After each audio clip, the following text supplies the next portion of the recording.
La alquimia de la compasión. Cómo ser compasivos transforma la mente y la vida. Se ha dicho que el budismo es una religión de la sabiduría, y esta aseveración no está equivocada.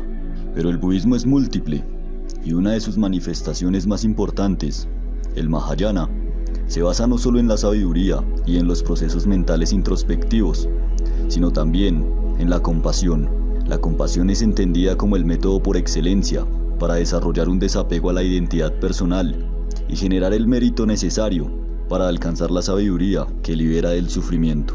Más aún, la compasión llega a ser entendida como una energía que existe en el universo y su accionar en el individuo como una resonancia con esa energía, con esa realidad fundamental que carece de un sí mismo. Se dice que la compasión es la energía de la vacuidad, y la vacuidad es identificada con la sabiduría. En otras palabras, la compasión es la actividad natural de la sabiduría. Compasión y sabiduría son las dos alas del ave que vuela hacia la realidad última. Sin duda, podemos decir que el budismo es también una religión de la compasión. El cristianismo, por más que actualmente tenga una mala imagen, es por excelencia la religión de la compasión. Se pueden decir muchas cosas de la iglesia y de las diferentes sectas cristianas, pero no se puede negar que el cristianismo se basa en la máxima de ama al prójimo como te amas a ti mismo. Numerosos autores coinciden en que esta es la enseñanza más importante del cristianismo. Es también la más difícil, pero en su sencillez abarca la totalidad del camino cristiano. Si uno fuera a poner en práctica realmente esta frase, es difícil decir qué sucedería, pero posiblemente el dogma se haría verdad, la divinidad se haría presente, real, en el amor. Por supuesto, son muy pocas las personas que la han tomado totalmente en serio. Kierkegaard, en su monumental Las obras del amor, le dedica una larga meditación a esta frase. El filósofo danés sostiene que la forma más alta del amor, la forma más auténtica del amor, es el amor sin preferencia, y no solo el amor erótico o el amor a una persona que nos parece especial, ya sea porque sentimos deseo erótico o porque tenemos una relación filial. Según él, el amor al prójimo es la vía a la eternidad. ¿No ves que la muerte erradica toda disimilitud y la preferencia siempre está ligada a la disimilitud? Y sin embargo, el sendero hacia la vida y hacia lo eterno pasa a través de la muerte y a través de la erradicación de la disimilitud. Por ello, solo el amor al prójimo realmente lleva a la vida. Dios es amor, y solo podemos ser como Dios amado, de la misma manera que, según las palabras del apóstol, solo podemos ser colaboradores en el amor. En tanto que amas al amado, no eres como Dios, porque para Dios no hay preferencia.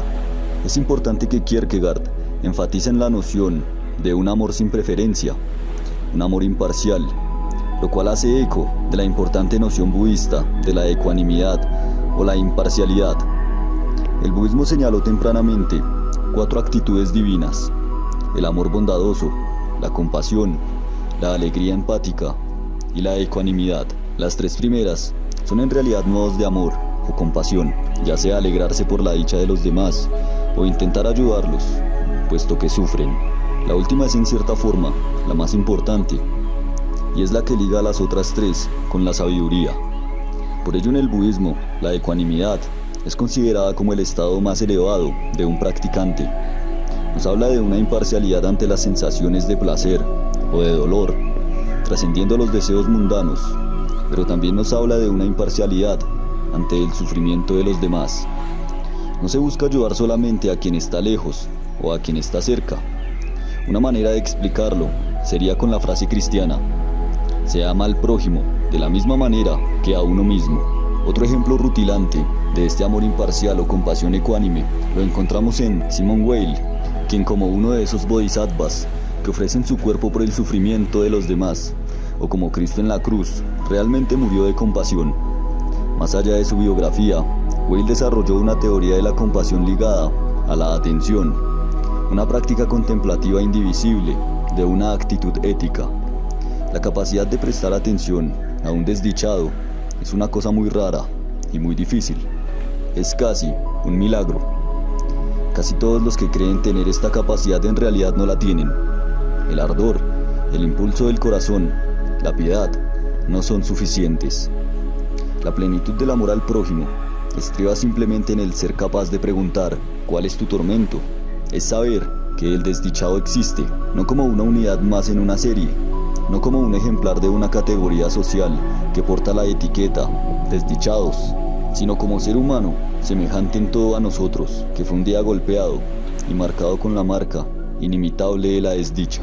Para ello es suficiente, pero indispensable, saber dirigirle la mirada. Esa mirada es, ante todo, atenta, una mirada en la que el alma se vacía de todo contenido propio para recibir al ser al que se está mirando tal cual es, en toda su verdad.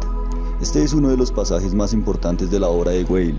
La filosofía liga también la compasión, o el amor, con el conocimiento más alto, con la atención pura, la cual está vacía de sí misma.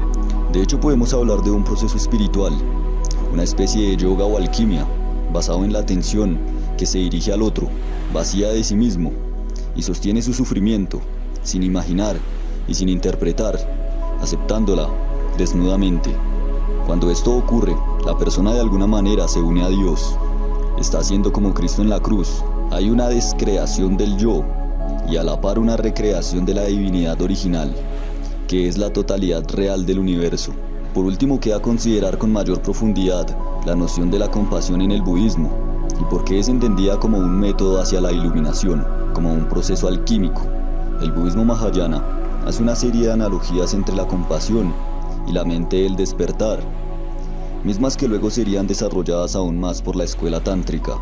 El texto clásico sobre el Bodhisattva, en la introducción a la traducción inglesa del texto, se hace una interesante correlación entre el aspecto de compasión y el aspecto de sabiduría que componen la esencia del Bodhisattva. En la tradición Mahayana, la sabiduría es fundamentalmente la comprensión de la vacuidad, o la ausencia inherente de la existencia, la ausencia de un ego sólido, la ausencia de un mundo físico, independiente de la mente, etc. Esta comprensión de la vacuidad está ligada estrechamente a la compasión.